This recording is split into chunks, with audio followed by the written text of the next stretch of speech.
poll out today, this 1997-style electoral wipeout. 120-seat majority. The Labour Party are destined to get, according to this poll, kingmakers or breakers in that, the Reform Party, who are going to be the difference in a lot of seats, including ministerial seats, and big beasts could fall.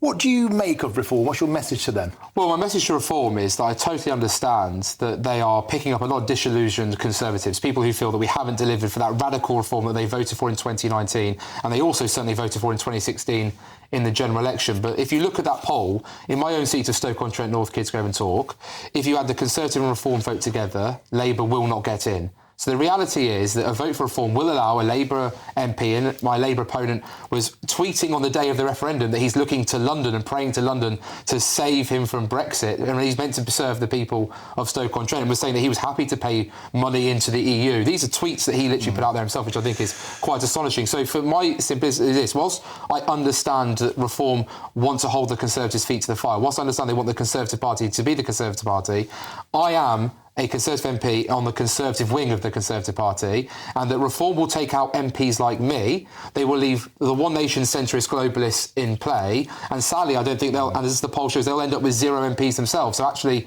they would have done the very worst thing by having Starmageddon, as Richard Tice has fairly called him, with a disastrous woke agenda flip-flopping, kind of policy making. What about Nigel Farage stands? Well, I think Nigel Farage is certainly, I think, a big game changer. He is a big political beast. He's someone who communicates very effectively with the British public, and someone who does speak for a broad electorate. I know in my own seat that he is held in with a high affection, but I think I would say to Nigel again that whilst I totally respect that he has every right to come on the field, if he comes onto the field of play, it'll be Tory MPs like me that are no longer in Parliament. He will also unlikely be in Parliament as well, and we'll both be screaming from the outside, where why not have someone like myself fighting from the inside too? OK.